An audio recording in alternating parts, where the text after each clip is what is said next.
Previous year में आए हुए इस चैप्टर के, किस चैप्टर के, रोटेशन मोशन के। तो क्वेश्चन नंबर 1 से स्टार्टिंग करते हैं। तो क्वेश्चन नंबर 1 आपसे क्या पूछ रहा है, two particles A and B initially at rest, दो पार्टिकल हैं जो इनिशियली रेस्ट पर हैं, move towards each other under a mutual force of attraction.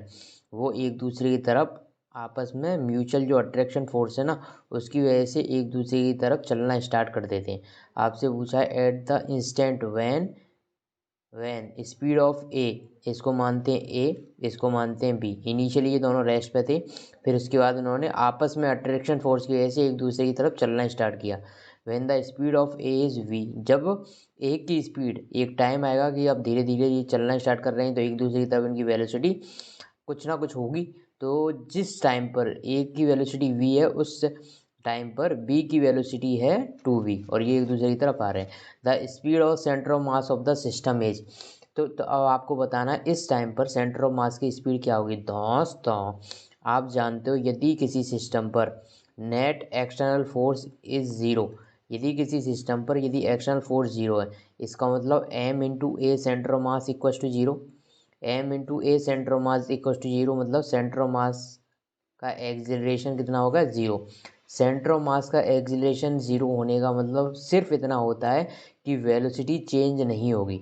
जितनी वेलोसिटी इनिशियली थी उतनी वेलोसिटी बाद में भी रहेगी, किसकी, सेंटर ऑफ मास की। तो आप मुझे बताओ कि क्या इसमें सेंटर ऑफ मास पहले किस वेलोसिटी से चल रहा था। इसने तो पहले बोल दिया ना कि वो इनिशियली रेस्ट पर थे। यदि वो इनिशियली रेस्ट पर थे और यहाँ पर कोई भी एक्सटर्नल फोर्स नहीं लग रहा, वो किस वजह से चल रहे हैं, आपस में दोनों के बीच की म्यूचुअल अट्रैक्शन फोर्स की वजह से। म्यूचुअल अट्रैक्शन फोर्स की वजह से वो एक दूसरे की तरफ चल रहे हैं। मतलब जो कैसा फोर्स होगा वो, भाई वो एक फोर्स होगा इंटरनल फोर्स। वो एक इंटरनल फोर्स है जो दोनों एक दूसरे पे अप्लाई कर रहे हैं। यदि इंटरनल फोर्स है यहाँ पर, तो नेट एक्सटर्नल फोर्स यहाँ पर कितना है, zero.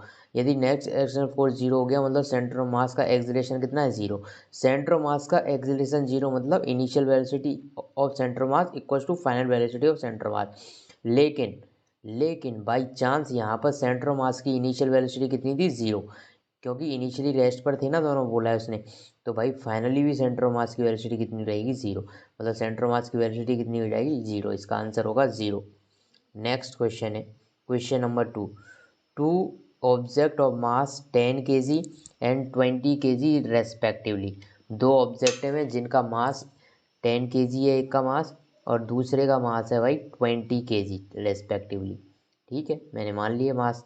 Are connected to the two end of rigid rod, ये दोनों एक दूसरे से कनेक्ट है एक रिजिड रॉड के थ्रू, ऑफ लेंथ 10 मीटर, उस रॉड की लेंथ कितनी है, 10 मीटर। ठीक है, विद नेग्लिजिबल मास, लेकिन जो रॉड है ना अपनी, उसका मास कितना है, नेग्लिजिबल, उसका मास ज़ीरो मान सकते हो आप।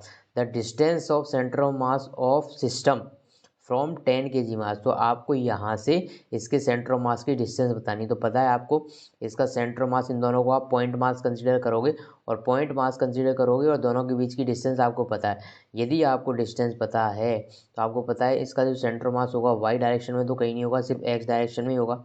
और एक्स डायरेक्शन में सेंटर ऑफ मास निकालने का formula m1x1 plus m2x2 upon m1 plus m2।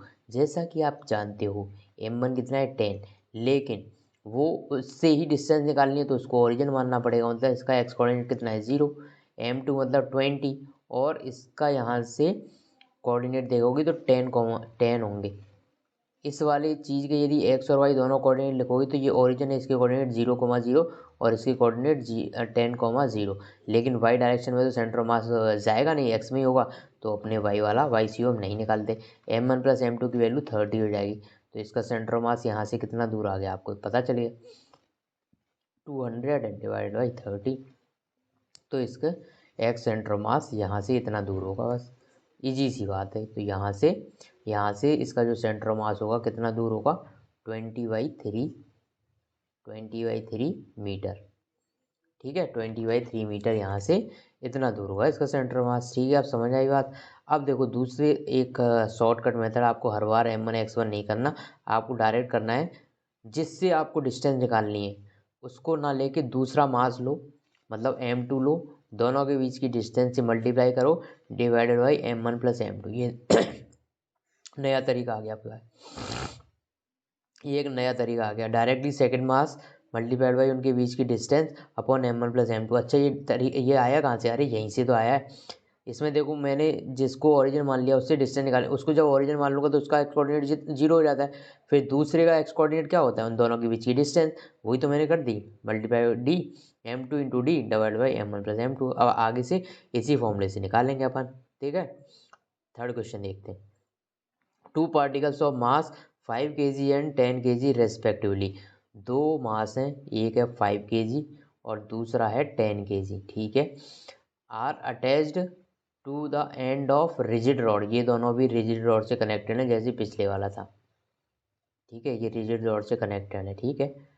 Of length 1 metre, और इसकी जो लेंथ है 1 मीटर है और इसका जो मास है वो नेग्लिजिबल है जैसे पिछले वाले में था। Centre of mass of system from 5 kg particle is nearly at distance. तो आपको यहाँ से डिस्टेंस पूछिए, कोई दिक्कत नहीं, आप डायरेक्ट m इंटू डी करोगे अपॉन m1 प्लस m2। तो इसकी जो वैल्यू आएगी 2/3 मीटर। 2/3 मीटर मतलब यहाँ से जो सेंटर मास होगा कितना दूर होगा? 2/3। 2/3 की वैल्यू होती है 0.66 मीटर। यहाँ से आपको पता ही है कि जो इसका सेंटर मास बीच में तो नहीं आएगा, 0.5 पे तो नहीं आएगा, 0.5 से आगे आएगा। क्यों? आगे इस डायरेक्शन से देखोगे तो इधर आएगा, क्योंकि 10 kg मास ज़्यादा है ना, तो सेंटर मास उसकी तरफ शिफ्ट हो जाएगा। जो मास ज़्यादा होता है उसकी तरफ शिफ्ट हो जाता है सेंटर मास, ये आपको पता है। Next question. 3 identical spheres each of mass m are placed at the corner of right angle triangle. 3 sphere हैं जो कि राइट एंगल ट्राइंगल के कॉर्नर पे रखे हुए, एक स्फीयर यहाँ, एक यहाँ, एक यहाँ, और तीनों के मास कितने हैं? m m m, ठीक है। Perpendicular sides equal to 2 metre, और जो साइड है ना ये वाली, ये 2 मीटर है और ये भी 2 मीटर है, ऐसा इसने बोला है कि triangle with mutually perpendicular sides equal to 2 metre. तो ये दोनों साइड जो म्यूचुअली परपेंडिकुलर हैं वो एक दूसरे से जो 90 डिग्री पर हैं उनकी लेंथ 2 मीटर है। Taking the point of intersection of two mutually perpendicular sides as the origin. तो आपको ये इस वाले पॉइंट को ओरिजिन कंसिडर करना, मतलब इसका एक्स कोऑर्डिनेट 0, वाई कोऑर्डिनेट भी 0। Find the position vector of centre of मास। तो आपको इस सिस्टम का सेंटर मास बताना है। तो भाई इसका सेंटर मास क्या इस वाली एक्सिस पे लाई करेगा? इस वाली लाइन पर नहीं, क्योंकि ऊपर भी एक मास है, तो ये एक्स में भी कुछ और वाई में भी कुछ कहीं इस जगह पर होगा, इस जगह पर होगा। इसके कोऑर्डिनेट में मान लेता हूँ क्या? X centre of mass comma Y centre of mass, ठीक है। तो सेंटर ऑफ मास का यदि एक्स कोऑर्डिनेट निकालना होगा आपको तो फॉर्मूला वही लगेगा अपना, m1x1 प्लस m2x2, क्योंकि यहाँ पर 3 मास है तो m3x3 भी आएगा, upon m1 plus m2 plus m3। Okay, x centre of मास है, m मतलब पहले लेते हैं ये, इसको कंसीडर करते हैं 1, इसको 2 और इसको करते हैं 3। तो 1 के लिए आप देखो तो मास कितना है इसका m, लेकिन इसका एक्स कोऑर्डिनेट कितना है 0, ओके। दूसरा इसको लेते हैं, इसका मास कितना है m, लेकिन इसका एक्स कोऑर्डिनेट कितना है 2। इस बार 0 मत बोल देना, x में 2 है ना, तो इसका कोऑर्डिनेट कितने होंगे 2,0, समझे आप। और x की बात हो रही तो एक्स कोऑर्डिनेट कितना है इसका 2, प्लस m3 मतलब ये वाला मास वो भी m है। लेकिन अब बताओ इसके जो कोऑर्डिनेट होंगे वो कितने होंगे 0,2। ये y में तो 2 ऊपर है लेकिन x में कितना ऊपर है 0। x यहीं से जो स्टार्ट हो रही है x एक्सिस, और ये इस जस्ट इसके ऊपर है, मतलब x कोऑर्डिनेट इसका 0 है, तो इसके लिए थर्ड वैल्यू 0 हो जाएगी और नीचे 3m करोगे तो x सेंटर ऑफ मास की जो वैल्यू आ रही है वो 2/3 आ रही है। x सेंटर ऑफ मास की वैल्यू 2/3, तो इसका जो सेंटर ऑफ मास होगा x सेंटर ऑफ मास की वैल्यू कितनी आ रही है? अच्छा ये 3m हो जाएगा ना, ये आ रही है 2/3, ठीक है 2/3। ऐसे ही वाई सेंटर मास की वैल्यू निकालो आप, वाई सेंटर मास, उसके लिए भी आपको यही करना है m1y1 plus m2y2 plus m3y3 upon m1 plus m2 plus m3, ठीक है। m1 मतलब वही फर्स्ट वाला, इसका मास कितना है कैपिटल M, लेकिन इसका वाई कोऑर्डिनेट कितना है 0। दूसरा वाला ये रहा मास, ये रहा, इसका मास ये रहा लेकिन इसका वाई कोऑर्डिनेट 0। थर्ड मास ये रहा, सिर्फ इसी के पास वाई कोऑर्डिनेट है और वो कितना है 2, अपॉन नीचे 3m आएगा, तीनों का मास ऐड करोगे तो वाई कोऑर्डिनेट भी 2/3। तो इसका सेंटर मास कहीं इस वाले पॉइंट पर होगा, इस वाले पॉइंट पर होगा, इस वाले पॉइंट पर, इस वाले पॉइंट पर, और इसके कोऑर्डिनेट कितने 2/3 2/3, मतलब ये यहाँ से भी 2/3 दूर है, यहाँ से 2/3, और इस जगह से 2/3 ऊपर भी है। समझिए आप, 2/3 2/3 मतलब यहाँ से 2/3 आगे और 2/3 ऊपर है, मतलब इस पॉइंट पर है कहीं। ठीक है, 2/3 आगे जाके 2/3 ऊपर चले जाओ, बस यही करना है आपको। तो ये सेंटर मास के कोऑर्डिनेट आ गए आपके। नेक्स्ट क्वेश्चन है आपके पास, two spherical bodies of mass m and 5m and radius r and 2r। Okay, दो स्फेरिकल बॉडीज हैं, एक का मास है m, दूसरे का मास है भाई 5m। ठीक है, छोटे वाले की रेडियस जो है, इसका मास यदि मैं बाहर लिख दूं, इसकी जो रेडियस है वो है स्मॉल r, और इस सॉरी कैपिटल R, और इस वाले की रेडियस है ये 2r, are released in free space with initial separation between their centres to 12r। इनके सेंटर के बीच की इनिशियल डिस्टेंस कितनी है, सेंटर टू सेंटर, तो सेंटर टू सेंटर डिस्टेंस है 12, तो भाई यहाँ से लेके यहाँ तक की डिस्टेंस कितनी होगी, 9r, क्योंकि सेंटर से सेंटर की डिस्टेंस 12 थी, लेकिन 12 में से ये दो और ये एक, ये तो चले गए, तो बची कितनी distance, 9r। If they attract each other due to gravitational force only, अब ये एक दूसरे को अट्रैक्ट कर रहे हैं सिर्फ और सिर्फ ग्रेविटेशनल फोर्स की वजह से, then the distance covered by smaller body before collision is, तो जब ये जस्ट कोलाइड करेंगे उससे पहले इस बॉडी ने कितनी डिस्टेंस ट्रेवल करी होगी, तो जब ये कोलिजन करेंगे भाई, जस्ट कोलाइड होने वाले होंगे, तो इस तरह से कुछ आ जाएंगे भाई, ये 2r है और ये r है, एकदम चिपके हुए हैं, वो गैप आपको दिख रहा है, वो गैप है नहीं, मैं हटा देता हूँ गैप को, अब कन्फ्यूज हो जाओगे आप। तो ये गैप यहाँ पे बिल्कुल नहीं है, ये एक दूसरे से टकरा गए, मुझसे टकरा गए बाद मुद्दत के।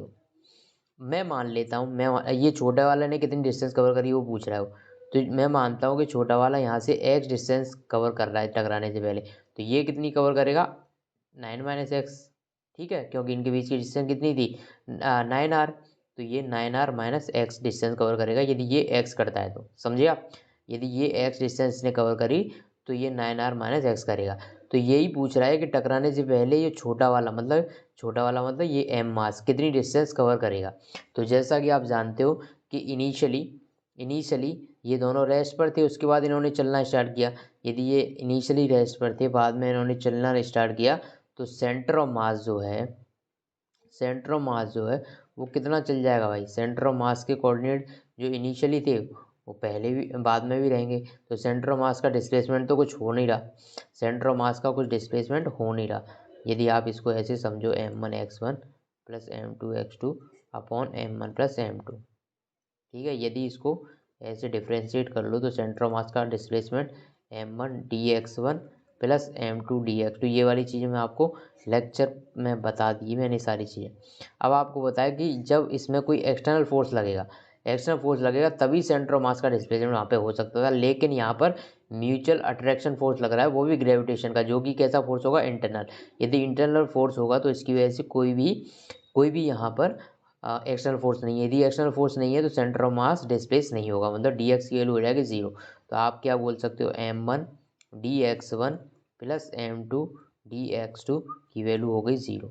ठीक है, m1 मतलब ये वाला मास, छोटा वाला मास ले लेता हूँ m1, तो इसका मास कितना है m, dx1 मतलब इसका यहाँ से डिस्प्लेसमेंट पॉजिटिव डायरेक्शन में तो प्लस है, प्लस m2 मतलब दूसरा मास वो कितना है 5m, उसका डिस्प्लेसमेंट कितना है देखो, इस जगह से यहाँ पर आया ना ये, तो डिस्प्लेसमेंट तो हुआ 9r - x, लेकिन माइनस साइन के साथ, क्योंकि मैंने इसको पॉजिटिव मान लिया था ना, इस वाली डिस्प्लेसमेंट को पॉजिटिव लिया, तो इस वाले को तो मुझे नेगेटिव लेना पड़ेगा।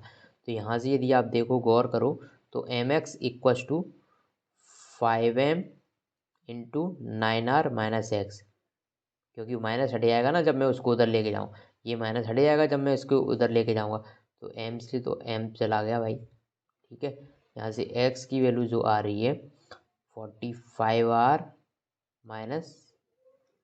5x। ठीक है, समझे या नहीं, तो यहाँ से जो 6x की वैल्यू आ जाएगी 45r, तो x की वैल्यू आप निकाल सकते हो, इतनी आ जाएगी, यहाँ से आपकी x की वैल्यू ये आ गई। तो भाई जो छोटा वाला मास है वो इतनी डिस्टेंस कवर कर लेगा। ओके, बोलो बच्चों, क्या आपको ये चीज़ समझ आई या नहीं आई?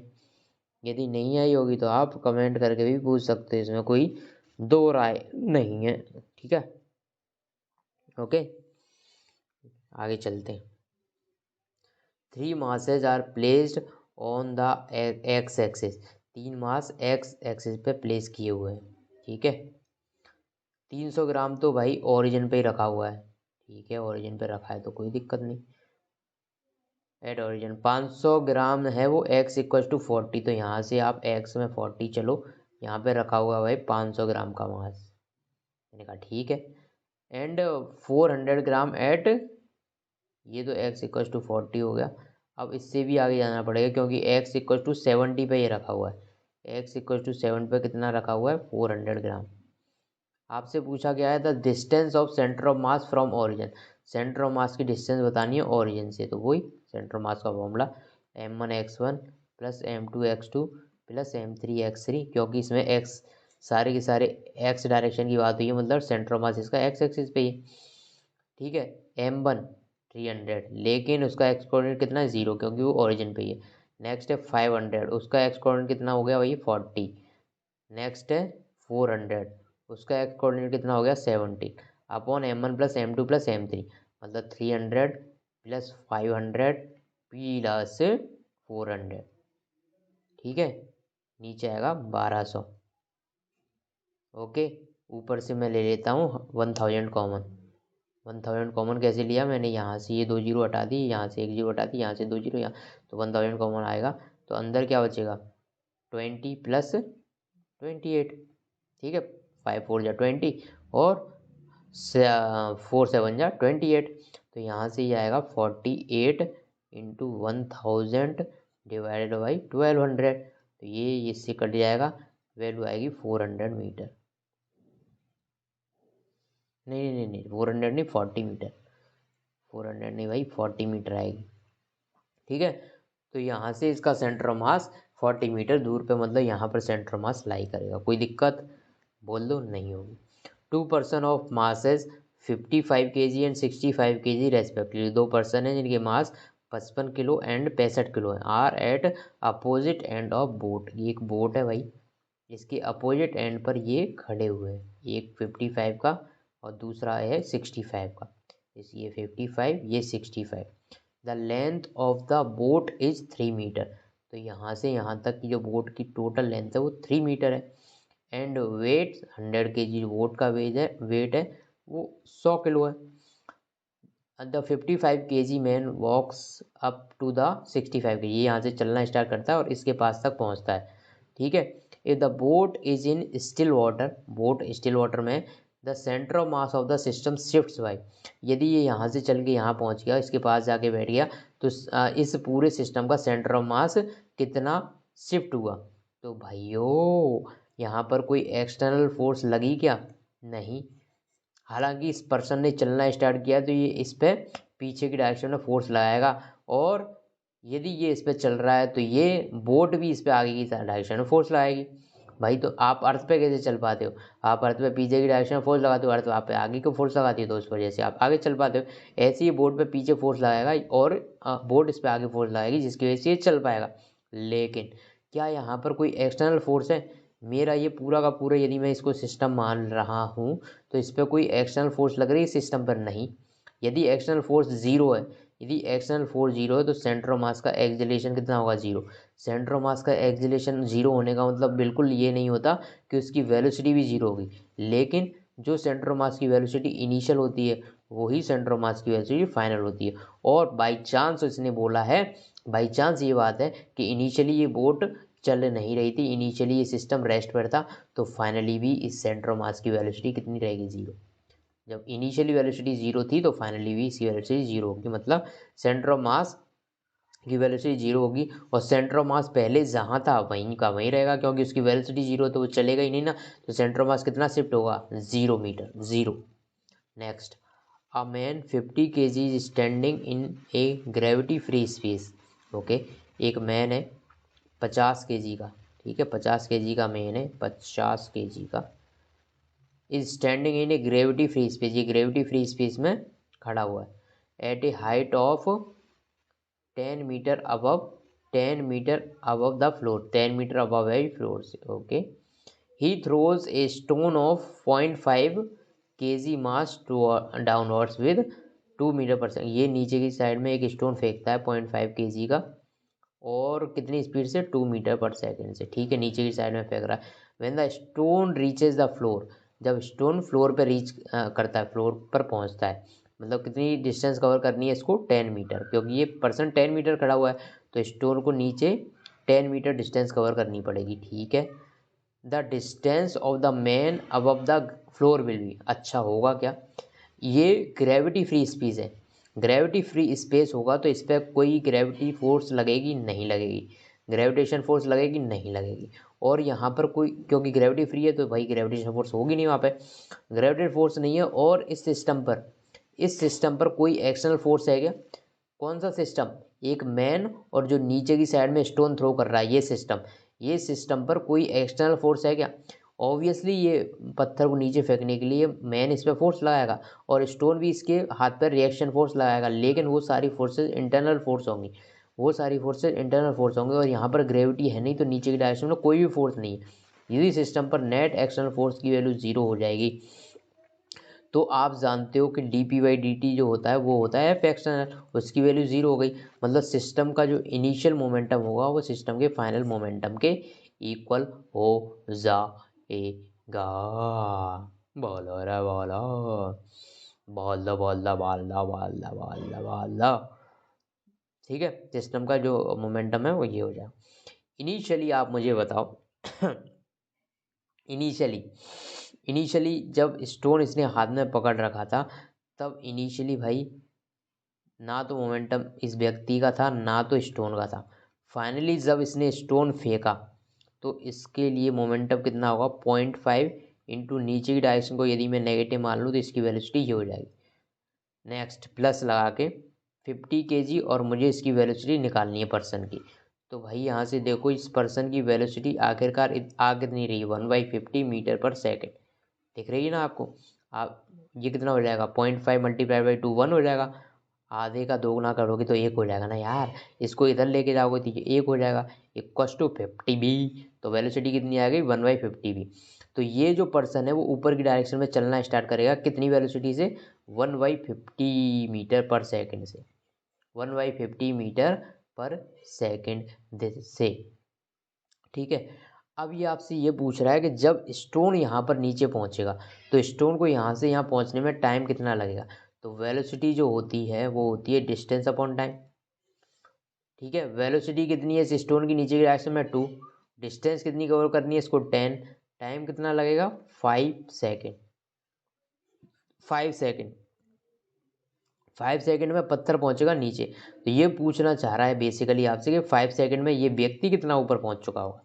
तो भाई इसकी वेलोसिटी पता है, तो वेलोसिटी का वही formula, distance upon time. Okay, तो यहाँ से ये कितनी डिस्टेंस कवर कर चुका होगा, इसकी वेलोसिटी कितनी है 1/50, और इसको टाइम कितने में कवर करनी है, इतने में, तो ये डिस्टेंस कवर करेगा 0.1 मीटर। ठीक है, 0.1 मीटर, 0.1 मीटर, समझे ना आप, 0.1 मीटर कैसे आया आप समझ गए ना, क्योंकि इसकी वेलोसिटी 1/50 और इसको टाइम कितना चाहिए, 5 सेकेंड में कितना ऊपर जाएगा, तो 5 सेकेंड में ये 0.1 मीटर जाएगा। लेकिन फ्लोर से कितना ऊपर होगा भाई, ऑलरेडी ये फ्लोर से 10 मीटर ऊपर था, 0.1 और चला गया तो फ्लोर से कितना ऊपर हो गया, 10.1 मीटर। जी समझे जी। नेक्स्ट क्वेश्चन जी, two particles which are initially at rest move towards each other under the action of their internal attraction। दो पार्टिकल हैं जो इनिशियली रेस्ट पर थे, एक दूसरे की तरफ चलना स्टार्ट कर रहे हैं, किस वजह से, दोनों के इंटरनल अट्रैक्शन फोर्स की वजह से। If their speed are v and 2v at any instant then the speed of center of mass of the system will be, very easy question, very very easy। भाई initially पूरा system rest पर था, और यहाँ पर जो attraction हुआ वो सिर्फ और सिर्फ किस वजह से हुआ, इंटरनल अट्रैक्शन की वजह से वो एक दूसरे की तरफ चलना स्टार्ट कर रहे। सबसे पहला क्वेश्चन इसमें अभी जो अपन ने किया था उसको वापस याद करो, वो दोनों यदि इंटरनल फोर्स की वजह से चलना स्टार्ट करेंगे तो वहाँ पर एक्सटर्नल फोर्स कितनी हो जाएगी, जीरो। एक्सटर्नल फोर्स जीरो होने का मतलब सेंटर ऑफ मास का acceleration zero. Centre of mass का एक्सीलरेशन जीरो मतलब सेंटर ऑफ मास की जो वेलोसिटी इनिशियली होगी वही सेंटर ऑफ मास की वेलोसिटी फाइनली होगी। और यहाँ पर आपने आपसे बोला है कि इनिशियली सिस्टम रेस्ट पर था, मतलब इनिशियली सिस्टम ऑफ मास की वेलोसिटी जीरो है, तो फाइनली सिस्टम मास की सेंटर ऑफ मास की वेलोसिटी जीरो होगी, तो इसका आंसर है zero. Next question, two bodies of mass this vector position vector इनके ये हैं, सेंटर ऑफ मास। अच्छा, सेंटर ऑफ मास का पोजीशन वेक्टर बताना है, तो भाई सेंटर ऑफ मास का कोई भी आपको कोऑर्डिनेट निकालना हो तो कैसे निकालते हैं, ऐसे निकालते हैं यहाँ पर, क्योंकि R1 R2 की फॉर्म में दे रखे हैं तो कोई दिक्कत नहीं। मास कितना है पहले वाले का, ये पोजीशन वेक्टर कितना, I plus 2J plus K cap. दूसरे वाले का मास कितना है, 2 3 3 3 3, और इसका ये कितना है, 3I minus 2J plus K upon total mass कितना हो जाएगा, 3 + 1 4। तो यहाँ से ये हो जाएगा I plus 2J plus K, इसको आगे अंदर मल्टीप्लाई कर दो तो 9I minus 6J plus 3K divided by 4। आई वाले को आई वाले में जोड़ो, ये हो जाएगा -8I। ठीक है, जे वाले को जे वाले में जोड़ो तो ये हो जाएगा -4J, और के वाले को के वाले में जोड़ो तो ये हो जाएगा +4K। ये आई, ये जे, ये के अपॉन 4, तो इसमें 4 का यदि कर दो डिवाइड तो ये हो जाएगा -J प्लस के। समझे आप, -2I plus -J plus K, मतलब option B is correct option. Next question, consider a system of particle having mass m1 m1 and m2. A particle of mass m1 is pushed toward the center of mass center of particle through a distance d. Why what distance would the particle of m2 move so as to keep the center of particle at original position? Very easy question, very easy question है। दो मास है m1 और m2, ठीक है, ठीक है। अब आपको इसमें क्या पूछा है, देखो सेंटर ऑफ मास की मैं मानता हूँ कि इसका कोऑर्डिनेट है, सेंटर ऑफ मास का कोई भी कोऑर्डिनेट है, ठीक है, m1 x1 plus m2 x2 upon m1 plus m2, यही होगा। ये क्वेश्चन मैं आपको ऑलरेडी क्लास में बहुत सारे करा चुका हूँ। तो भाई सेंटर ऑफ मास की डिस्प्लेसमेंट यदि आपको देखना है तो आप इसको डिफ्रेंशिएट कर दो भाई, m2 dx2 upon m1 plus m2। आपसे इस क्वेश्चन में पूछा है, आपसे इस क्वेश्चन में पूछा है कि आप क्या कर रहे हो, m1 is pushed towards the centre of मास, तो m1 को आप सेंटर ऑफ मास की तरफ पुश कर रहे हो। सेंटर ऑफ मास कहीं बीच में होगा दोनों का भाई, दोनों का बीच में ही होगा। वो यदि मास m2 ज़्यादा हुआ तो m2 की साइड में होगा, m1 ज़्यादा हुआ तो m1 की साइड में होगा, लेकिन दोनों के बीच में भाई सेंटर ऑफ मास। अब आप क्या कर रहे हो, m1 मास को d आगे पुश कर रहे हो, d आगे ऐसे पुश कर रहे हो। आपसे पूछ रहा है कि आपको सेंटर ऑफ मास वहीं का वहीं रहना है, मतलब सेंटर ऑफ मास का डिस्प्लेसमेंट कितना रखना है, 0। तो आपको m2 को कितना चलाना पड़ेगा और किस डायरेक्शन में चलाना पड़ेगा, ठीक है। m2 को कितना चलना चाहिए ताकि सेंटर ऑफ मास जहाँ पर इनिशियली था वहीं पर बना रहे, ठीक है। तो आपको इससे क्या पता चल रहा है, सेंटर ऑफ मास का डिस्प्लेसमेंट कितना है, इसमें 0। इसने बोला है खुद, इसने खुद बोला है सेंटर ऑफ मास नहीं चलना चाहिए, ठीक है। m1 इंटू m1 का डिस्प्लेसमेंट किधर किया है, d, और किस डायरेक्शन में, पॉजिटिव डायरेक्शन। तो m2 का डिस्प्लेसमेंट आपको निकालना है तो निकाल देते हैं। तो dx2 की वैल्यू देखो यहाँ से कितनी आ जाएगी, -m1/m2 into D. Minus sign बस ये रिप्रेजेंट कर रहा है, माइनस साइन सिर्फ ये रिप्रेजेंट कर रहा है कि आपने इस वाली डायरेक्शन को पॉजिटिव लिया, तभी तो मैंने डी को प्लस साइन के साथ रखा है यहाँ पर। इस वाली डायरेक्शन को प्लस लिया, मतलब जो dx2 मतलब इसका जो डिस्प्लेसमेंट होगा वो इस डायरेक्शन में नहीं होगा, इस डायरेक्शन में नहीं होगा, नहीं तो पॉजिटिव आता। इसका मतलब ये इस डायरेक्शन में आपको मूव कराना पड़ेगा, और कितनी वैल्यू, m1/m2 इंटू डी, ठीक है। माइनस साइन सिर्फ डायरेक्शन बता रहा है कि इस डायरेक्शन को तो पॉजिटिव लिया है तो इसके अपोजिट मूव कराना पड़ेगा, इसको इसके अपोजिट डिस्प्लेसमेंट कराना पड़ेगा, और कितनी डिस्प्लेसमेंट कराना पड़ेगा, m1/m2 इंटू डी। समझ गया। Next question, a rod of length is 3 metre and its mass acting per unit length is directly proportional to distance x from one of its end find centre of gravity from that end will be. अच्छा, आप मुझे बताओ, ये uniform rod है, तो जहाँ इसका centre of मास है वो सेंटर ऑफ ग्रेविटी दोनों इक्वल ही है। तो सेंटर ऑफ मास की आपसे बात करी गई इसमें, तो सेंटर ऑफ मास का जो फॉर्मूला होता है कैसी बॉडीज़ के लिए, कैसी बॉडीज़ के लिए भाई? याद करो उन दिनों को याद करो जब मैंने आपको ये सारी चीज़ें पढ़ाई थी। याद है वो दिन?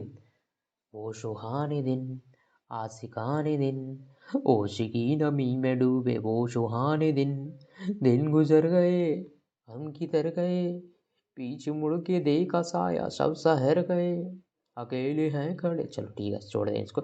तो देखो यहाँ पर आपको एक्स की वैल्यू एक्चुअली में निकालनी है, लेकिन ये वाला फॉर्मूला लगेगा, ये कंटिन्यूस बॉडीज़ के लिए सेंटर मास निकालने का फॉर्मूला होता है। ठीक है जी, ठीक है। इसकी लेंथ है 3 मीटर। यहाँ से यदि यहाँ पर एक्स की वैल्यू मान लेता हूँ 0, तो यहाँ पर एक्स की वैल्यू कितनी होगी 3, क्योंकि इसकी टोटल लेंथ 3 मीटर है। तो यहाँ से यहाँ तक डिस्टेंस कितनी हो गई 3 मीटर। ओके, लेकिन यहाँ पर एक ट्विस्ट ये है, डीएम की वैल्यू आप कैसे निकालते हो? लेमडा इंटू डी एक्स करके, यहाँ से एक्स दूरी पर एक dx मास लेते हो dm, और dm की वैल्यू होती है लेमडा इंटू डी एक्स। लेकिन अभी तक अपन जो रॉड लेते थे उसमें लेमडा की वैल्यू होती थी m अपॉन एल, मास पर यूनिट लेंथ। लेकिन यहाँ पर लेमडा की वैल्यू में थोड़ा ट्विस्ट है। यहाँ पर जो मास पर यूनिट लेंथ है वो देखो directly proportional to distance x। तो इस बार जो लेमडा की वैल्यू है ना वो प्रोपोर्शनल टू है x के, मतलब लेमडा को यदि मैं देखूँ तो k इंटू एक्स है। प्रोपोर्शनलिटी साइन हटाते हैं तो कोई कांस्टेंट आता है ना, तो लेमडा इक्वल्स टू के एक्स है। तो यहाँ से जो वैल्यू आ रही है ना अपनी मास की वो ये आ रही। तो दोस्तों समझे आप?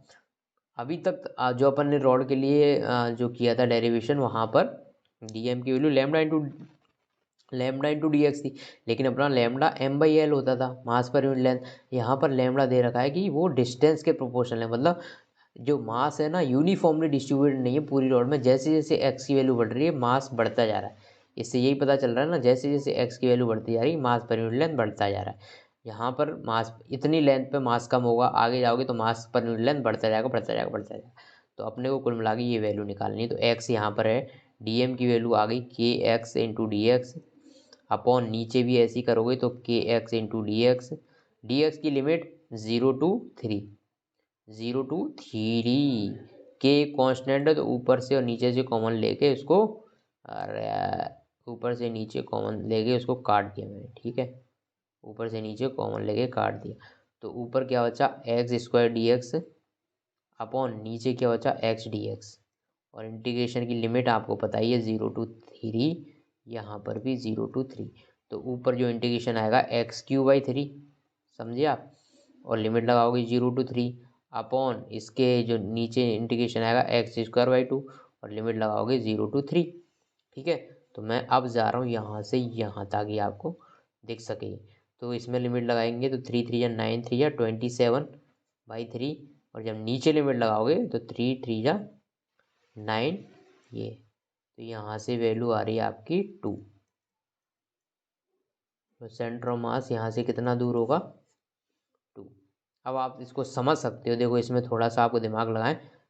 तो यहाँ से सेंटर ऑफ मास कितना दूर आ रहा है ओरिजिन से सेंटर ऑफ मास की डिस्टेंस आ रही है वो 2 मीटर।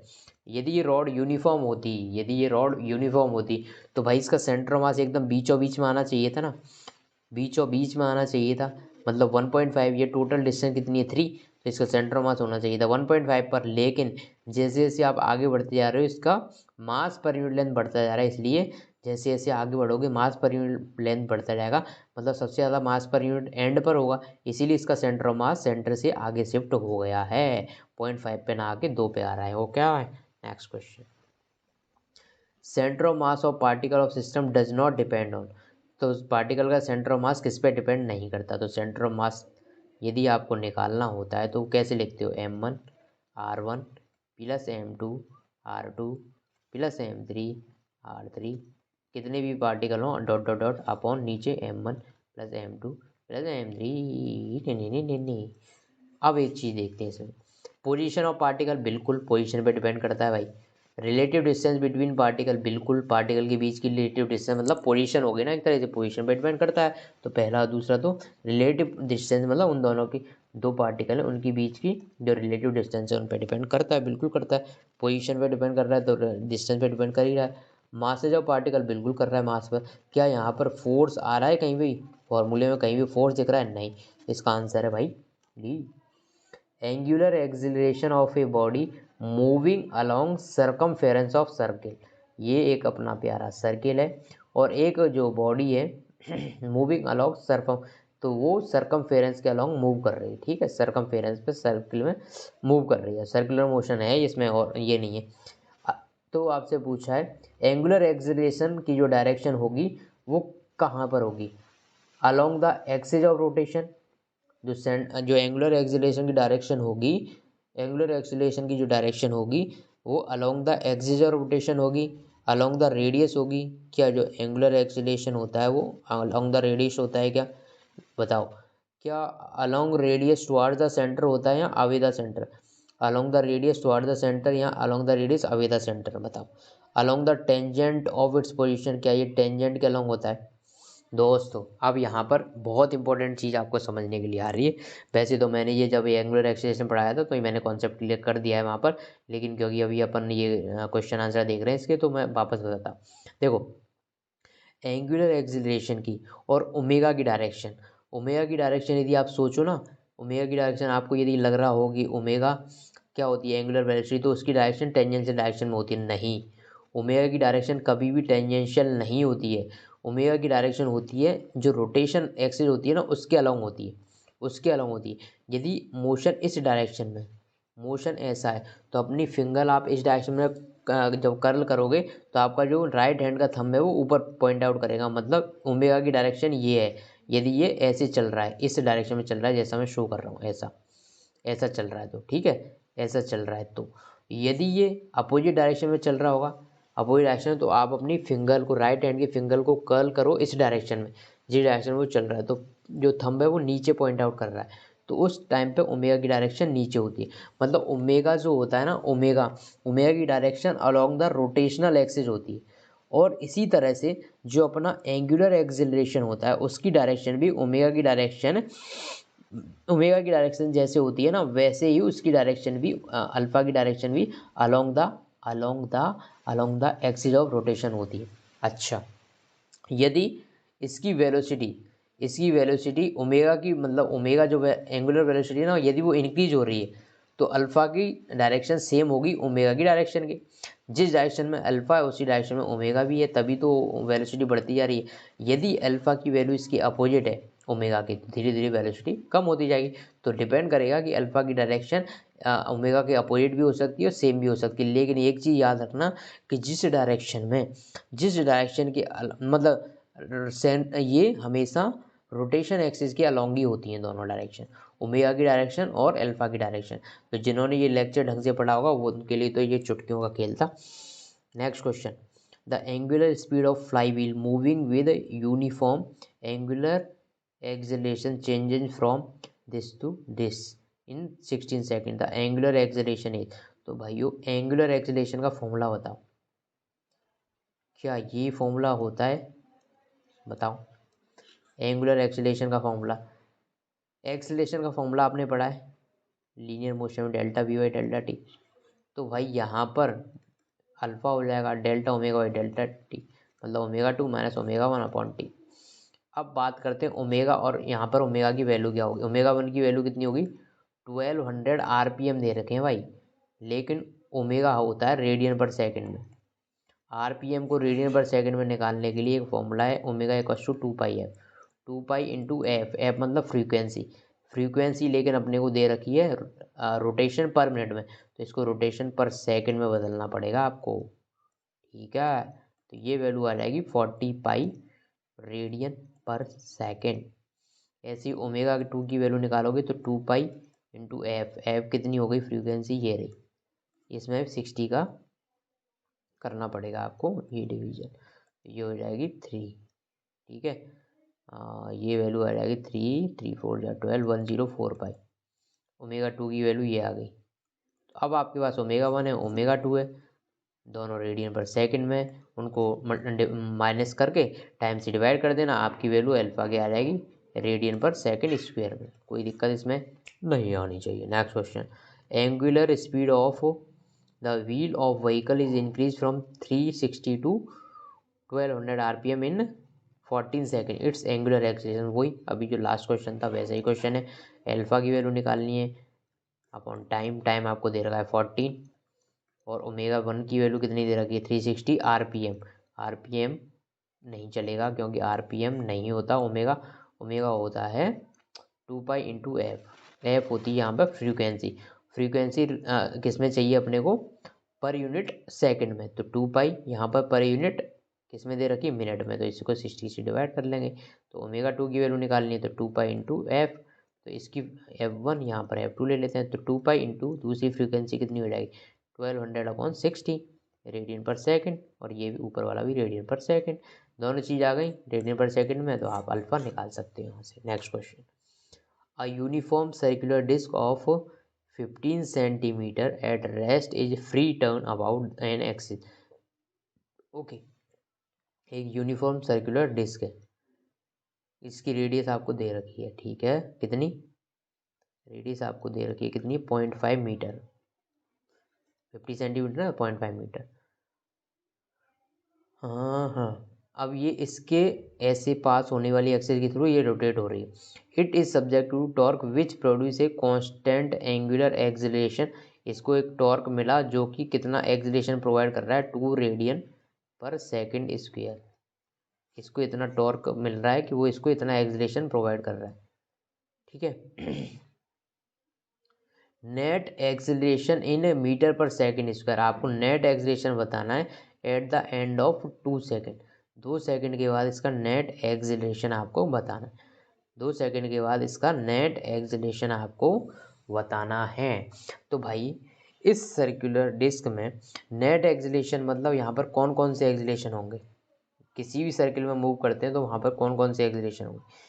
एक तो यदि इसकी वेलोसिटी चेंज हो रही है टाइम के साथ तो टेंजेंशियल एक्सीलरेशन होगा, और एक इसका एक्सीलरेशन होगा सेंटर की तरफ, भले ही वेलोसिटी कांस्टेंट रहे, वो किस वजह से आता है डायरेक्शन चेंज होने की वजह से, डायरेक्शन चेंज होने की वजह से ये एक्सीलरेशन और ये एक्सीलरेशन, तो इसको नेट एक्सीलरेशन जो होगा, नेट एक्सीलरेशन आएगा वो आएगा AT² प्लस AC²।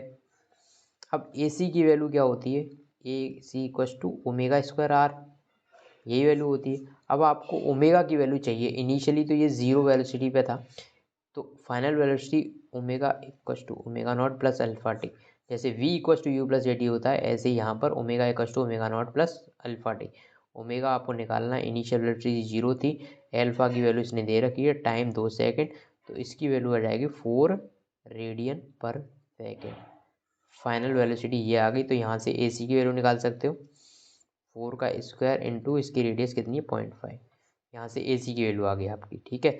अब आपको चाहिए AT की वैल्यू, तो AT की वैल्यू होती है अल्फा इंटू आर, यदि आपको अल्फा पता है, बिल्कुल पता है 2 है ना, इंटू क्या रेडियस पता है, यस पता है, तो यहाँ से AT की वैल्यू आ गई।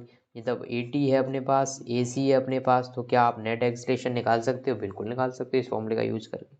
Next question, wheel has angular acceleration of an इतना इन टाइम। अच्छा, ये क्वेश्चन थोड़ा इनकम्प्लीट लग रहा है, लेकिन मैं आपसे बता देता हूँ इसमें क्या करना है आपको, सिर्फ थर्ड इक्वेशन लगानी है, सिर्फ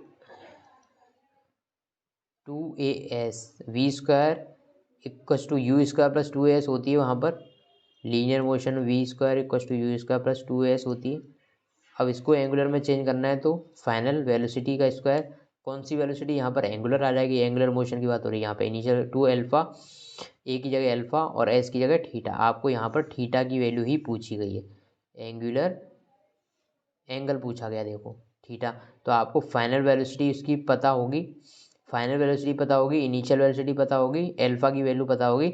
अब इसमें थोड़ा सा देखो, इनिशियली यदि एंगुलर स्पीड में मानता हूँ यार, इसमें पता नहीं चल रहा है, तो इनिशियली मैं मानता हूँ कि इसने 2 रेडियन पर सेकंड यदि ये दे रखी है, यदि इनिशियल आपको दे रखी है, तो क्या आप इसकी फाइनल एंगुलर स्पीड निकाल सकते हो, बिल्कुल।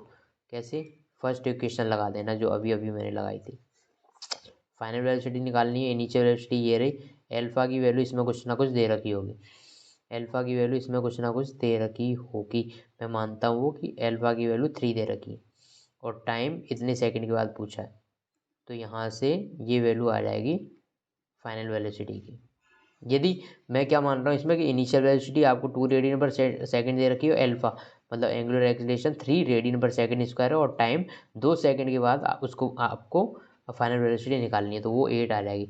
तो फाइनल वेलोसिटी का square equals to initial velocity यदि 2 है प्लस 2, अल्फा की वैल्यू कितनी ली थी मैंने 3, तो क्या यहाँ से थीटा की वैल्यू आप निकाल सकते हो रेडियन में? बिल्कुल। 8 8 जा 64 माइनस 2 2 जा 4 equals to 2 into 3 into theta. यदि ऐसा ही है ये, तब मैं बता रहा हूँ, तो ये हो जाएगा 6 थीटा, यहाँ से थीटा की वैल्यू आ जाएगी 10 रेडियन, थीटा की वैल्यू 10 रेडियन आ जाएगी। यदि मैं मतलब ये डेटा थोड़ा सा अच्छी तरह से लिखा हुआ नहीं है, यदि ये क्वेश्चन हुआ तो ये आंसर आ जाएगा, लेकिन आंसर की बात नहीं है, आप इस क्वेश्चन को समझ पाए तो कोई इशू नहीं होगा, आप इजीली सॉल्व कर पाओगे। इसमें एक डायग्राम मिसिंग है, मैं इसको कराऊंगा, सारे क्वेश्चन जो मिसिंग है वो कराऊंगा डायग्राम वगैरह ऐड करके। Ratio of radius of gyration, अच्छा रेडियस ऑफ जायरेशन की जब बात आ ही गई है, तो आई का जो फॉर्मूला होता है भाई, क्या होता है आई का जो फॉर्मूला होता है किस चीज़ के लिए? सॉलिड स्फीयर के लिए। सॉलिड स्फीयर के लिए जो आई का फॉर्मूला होता है वो होता है 2/5 m r²। ठीक है, okay okay okay okay. About its own radius of generation of hollow sphere. Okay, ये सॉलिड स्फीयर के लिए I1 मानता हूँ, इसके लिए I2 2/3, हॉलो के लिए 2/3 इंटू मास, यदि इसका सेम है, दोनों के मास सेम है, ठीक है, मास यदि सेम है, आपसे पूछा है कि रेडियस ऑफ जनरेशन का रेशियो बता, तो रेडियस ऑफ जनरेशन का जो रेशियो होता है बस आपको क्या करना है, √(I1 बाई √(I2), बस ये करना है। तो इसके लिए किसके लिए? सॉलिड स्फीयर के लिए, और आपको हॉलो स्फीयर के लिए रेडियस ऑफ जनरेशन का रेशियो लेना है। ये सॉलिड स्फीयर हो गया K1 का रेडियस ऑफ जनरेशन, और K2 हो गया हॉलो स्फीयर का रेडियस ऑफ जनरेशन, तो ये हो जाएगा 2/5 और ये आ जाएगा 2/3। तो यहाँ से mr² यदि दोनों के मास और रेडियस सेम है तो भाई ये यहाँ से कट जाएगा, तो इसका जो रेशियो आएगा √3/5 यदि आपको दे रखे हैं। और next question, an energy of 484 joule is spent in increasing the speed of flywheel from this to this, moment of inertia of wheel। अच्छा, ये जो एनर्जी है इसकी स्पीड को इंक्रीज करने के लिए काम आई, मतलब जो भी इसने काइनेटिक एनर्जी गेन करी है वो कहाँ से, इस वाली एनर्जी को यूज करके काइनेटिक एनर्जी ये गेन कर पाया। मतलब ये एनर्जी जो इक्वल होगी, किसकी इक्वल होगी? काइनेटिक एनर्जी के डिफरेंस के इक्वल। क्यों? क्योंकि जितने भी काइनेटिक एनर्जी इसने गेन करी है वो इस एनर्जी का यूज करके करी है। तो 484 की जो वैल्यू है, फाइनल काइनेटिक एनर्जी कितनी हो गई इसकी? ½ इंटू ओमेगा का स्क्वायर। और ओमेगा आप देख सकते हो, यही ओमेगा की वैल्यू नहीं है, मैं पहले बता दूं, वो आपको निकालनी पड़ेगी, जैसे अभी तक अपन ने निकाल लिया। तो 360/60 ये आ जाएगी 12π, ओमेगा की वैल्यू ये रही, ठीक है। तो ये हो जाएगी 12π, ½ ओमेगा स्क्वायर माइनस आई तो दोनों का सेम ही है, दोनों का मतलब एक ही है ना बॉडी, तो आई तो सेम ही रहेगा। और इनिशियली वैल्यू कितनी है? 2π इंटू एफ, 2π इंटू एफ, समझे आप?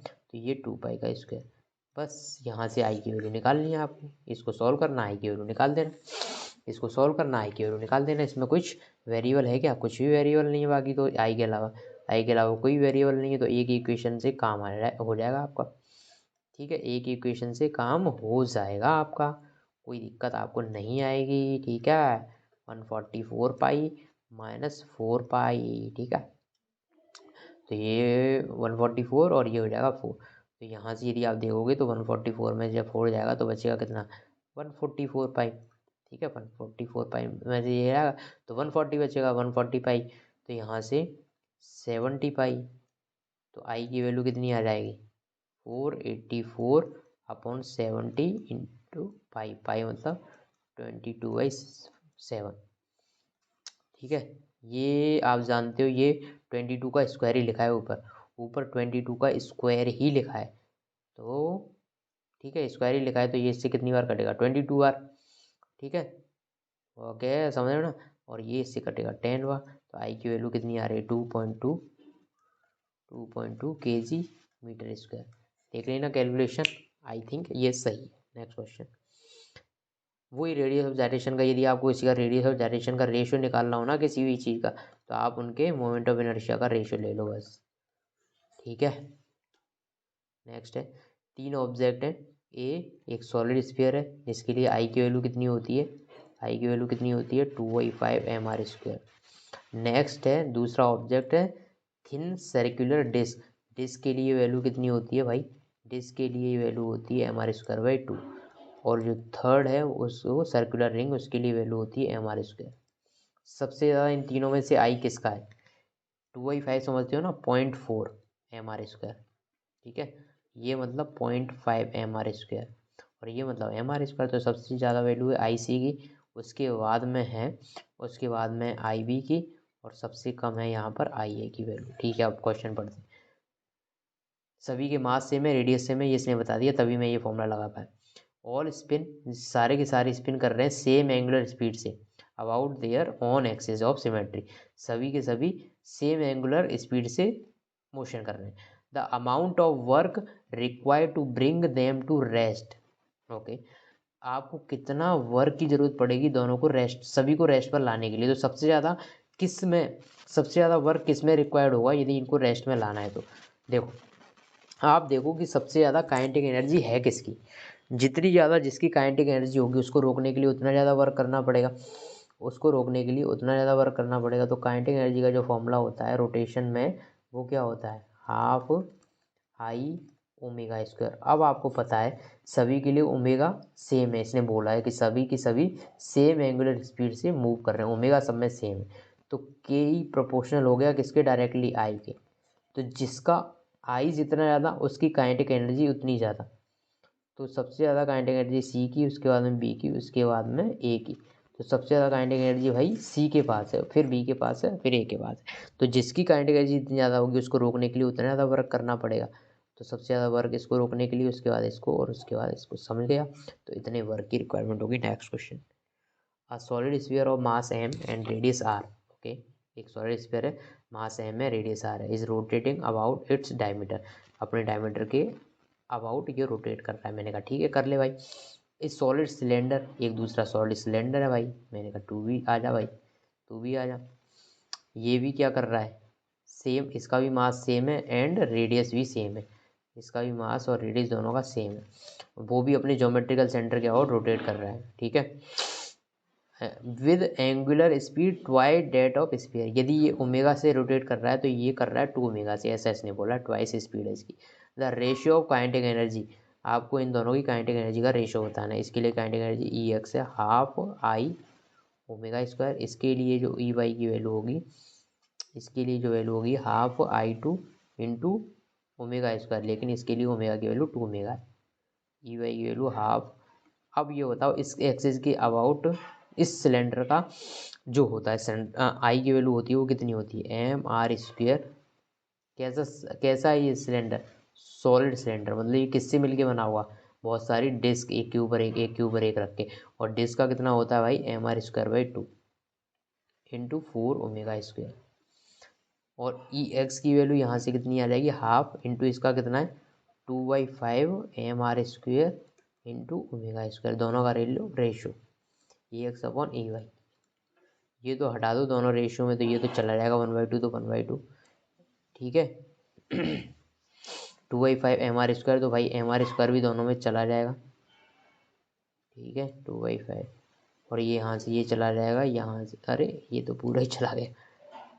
अब दोनों का रेशियो लो, ऊपर क्या बचा इसमें 2/5 सिर्फ, और इसमें क्या बचा, इसमें क्या बचा, ये 4, ये 4 ऊपर नीचे आएगा और ये आएगा ऊपर, तो इनका रेशियो ये आ रहा है, ये भी कट जाएगा, बचेगा 1/5 बचेगा। आप इनका रेशियो ले लेना, कुल मिला की बात ये, ठीक है, इसका और इसका रेशियो देख लेना, जो आएगा वही answer. From a disc of radius r and mass m, rim passes through the axis is cut, what is the, अच्छा ये इसको मैं कराऊंगा, इसको ये अच्छे से इसका डेरिवेशन कराऊंगा, मैं डेरिवेशन करा के कराऊंगा इसको। तो 3 identical spherical each of mass m radius R placed are shown in the figure, configuration and axis touching each other, diameter, अच्छा मैं बता देता हूँ वो डायमीटर क्या है, डायग्राम है क्या। ठीक है, वो ऐसा कुछ डायग्राम है, ये कुछ ऐसा डायग्राम है, ये 3 स्फीयर है, ठीक है। और ये वाली एक्सिस के थ्रू आपको इसका टोटल मोमेंट ऑफ इनर्शिया निकालना है। ये 3 स्फीयर है, ये वाला स्फीयर एक, ये एक, तीनों स्फीयर है, तीनों आइडेंटिकल है, तीनों के मास और तीनों के रेडियस सेम है। आइडेंटिकल जब बोल दिया तो मास और रेडियस सेम ही हो गए, इसका भी है यहाँ है। इसके सेंटर से इसका आई, अच्छा आई एक कैसी क्वांटिटी है, एक स्केलर क्वांटिटी, तो आप उसको डायरेक्टली ऐड कर सकते हो भाई इस एक्सिस के अबाउट, इस एक्सिस के अबाउट आपको निकालना है। तो इसके तो सेंटर से पास हो रही है एक्सिस, और ये कैसे स्फीयर है, तीनों के तीनों सॉलिड स्फीयर है, तो भाई यहाँ के लिए तो हो जाएगा 2/5 mr²। इसके लिए तो शॉर्ट हो गया मामला। लेकिन इस इनके लिए देखो, इनके इस वाली एक्सिस से पास नहीं हो रही, सेंटर वाली से, यहाँ से r डिस्टेंस पे, और इसके लिए भी सेम यहाँ से r डिस्टेंस पे। तो इसमें लगा दो पैरेलल एक्सिस थ्योरम, दोनों के लिए वैल्यू सेम आएगी। तो मैं इसके लिए लगा देता हूँ ये एक्सिस, मुझे इस वाली एक्सिस के थ्रू यदि निकालना है तो इसके सेंटर ऑफ मास के through 2/5 mr² plus m into a²। मास इसका ये a मतलब इस वाले जिसकी सेंटर ऑफ मास से और इस एक्सिस की डिस्टेंस वो कितनी है, mr²। तो यहाँ से जो वैल्यू आएगी वो कितनी आ जाएगी, 7/5 mr²।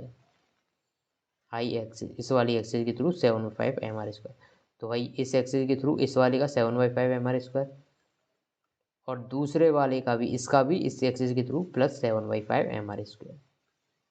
ठीक है, तीनों को ऐड कर दो, आपको आंसर मिल जाएगा। Next question, moment of inertia of uniform circular disc is maximum about an axis perpendicular to disc and passing through. अच्छा ये क्या क्वेश्चन है भाई, ये भी बहुत ही क्वेश्चन है, लेकिन आई थिंक ये क्वेश्चन में कुछ कुछ तो अधूरा है, कुछ अधूरा है, तो इसको पूरा करके करेंगे, कोई दिक्कत नहीं।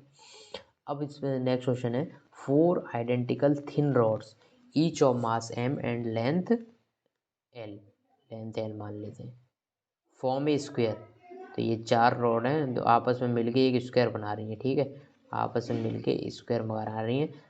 चारों के बारे में क्या पता है आपको कि चारों का मास भी सेम है, इसका मास m है, लेंथ l है, इसका मास m l।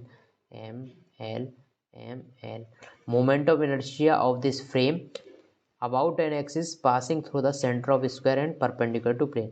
तो इस एक्सिस के यहाँ से मतलब इस जो प्लेन दिख रहा है ना आपको सामने, उसके परपेंडिकुलर एक एक्सिस पास हो रही है, उसके थ्रू आपको इसका मोमेंट ऑफ इनर्शिया निकालना है। तो भाई वो कैसे निकालोगे, तो आपको इन चारों की जो एक्सिस यहाँ से पास हो रही है सेंटर से, जो सेंटर से पास हो रही है उसके थ्रू, क्या आप चारों रोड का मोमेंट ऑफ इनर्शिया बता सकते हो, और चारों का सेम होगा, वो कितना होता है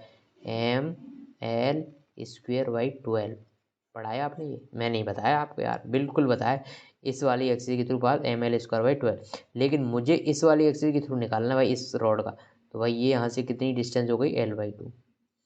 तो इस एक्सिस के थ्रू यदि इस रॉड के लिए निकालना हो, इस वाली रॉड को मैं नाम दे देता हूँ 1, इस रॉड के लिए निकालना हो तो I axis, parallel axis theorem निकाल रहा हूँ मैं, I axis equal to I centre of mass plus m into a²।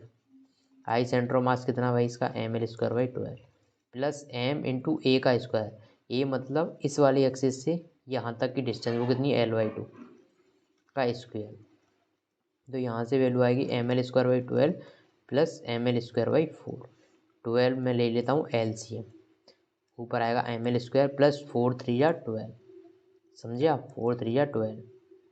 Okay, बात समझ लेना बच्चों, यहाँ से 4 ml² अपॉन 12, 4 3 या 12, तो ml²/3 किसके लिए, किसके लिए आया, एक रॉड के लिए, एक रॉड के लिए इतना, तो 4 के लिए कितना है, एक रॉड के लिए ये आया, तो चारों के लिए यही वाला केस बनाओगे, तो चारों के लिए 4 का मल्टीप्लाई कर दो इसमें, बस यही इसका मोमेंट ऑफ इनर्शिया आ जाएगा इस एक्सिस के, इस वाली एक्सिस से जो सेंटर से पास हो रही है और इसके प्लेन के परपेंडिकुलर है। ठीक है, next question, a thin rod of length l mass m is bent to its midpoint into 2 halves. Okay, एक रॉड है, थिन रॉड है जिसकी लेंथ l है भाई, लेंथ l है, लेंथ l है, मास m है, bent at its midpoint into 2 half. अच्छा, अब क्या किया कि इसको दो पार्ट में ऐसे, इसको 90 डिग्री यहाँ से बेंड कर दिया, 90 डिग्री बेंड कर दिया, तो भाई ये आधा पार्ट बचेगा l/2 का इधर, ये बचेगा l/2 का इधर, इसका मास आधा बचेगा m/2, भाई आधा ये होगा आधा ये होगा, ठीक है। Moment of inertia of bent rod about an axis passing through the bending point and perpendicular to the plane defined by two halves of the rod. अच्छा, आपको इस वाले पॉइंट के अबाउट, जहाँ से इसको बेंड किया, और इस वाली जो प्लेन आपको दिख रहा है ना, इसके परपेंडिकुलर, मतलब एक रॉड मैं यहाँ से पास करूँ लेकिन इस प्लेन के परपेंडिकुलर, तो आपको इसके अबाउट मोमेंट ऑफ इनर्शिया निकालना है। तो भाई किसी भी रॉड का एंड के अबाउट मोमेंट ऑफ इनर्शिया कितना होता है भाई, ml²/12। लेकिन सावधान रहो, ये इसको मैं लेता हूँ नंबर 1 नाम, इसको नंबर 2, तो मोमेंट ऑफ इनर्शिया और 1 की वजह से निकालते, तो m मतलब उस रॉड का मास कितना है, m ये रहा। लेंथ, उस रॉड की लेंथ ml²/3 होता है ना इस वाली एक्सिस के थ्रू, ml²/3, लेकिन इसकी लेंथ कितनी है, ये रही ml²/3। तो यहाँ से आप यदि निकालो तो ml² मतलब l²/4/3, ये वैल्यू कितनी आएगी, ml²/24, ये I1 की वैल्यू आ जाएगी। दूसरी वाली रॉड के थ्रू ऐसे निकालोगे तो वो भी ml²/12, लेकिन इसका मास ये है, लेंथ इसकी l/2 है अपॉन 3, तो दोनों ऐड कर दोगे, दोनों वैल्यू सेम है, मतलब नेट मोमेंट ऑफ इनर्शिया जो आएगा I1 + I2 से आएगा, और इसकी वैल्यू कितनी आ जाएगी, ml²/12। इसको 12 2 से मल्टीप्लाई तो करना है, बस 2 से मल्टीप्लाई करना है क्योंकि दोनों सेम है, बस 2 से मल्टीप्लाई होंगे। इस तरह से आपका मोमेंट ऑफ इनर्शिया इस वाले एक्सिस के थ्रू आ जाएगा, कोई दिक्कत। अब जो भी क्वेश्चन इसमें बच गए हैं, जिसमें थोड़ा डेटा कम था, यहाँ पे डायग्राम वगैरह नहीं बनाया था और एक में डेरिवेशन करना था, वो सारे के सारे मैं आपको नेक्स्ट, अभी तो ये सीरीज चलेगी क्योंकि अभी तो इसमें 35 क्वेश्चन हुए हैं, शायद लगभग नीट में अब तक इसके कम से कम नहीं तो 90 के लगभग क्वेश्चन तो आ ही चुके होंगे।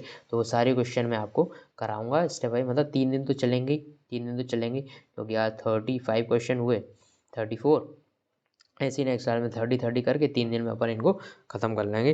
तो थैंक यू।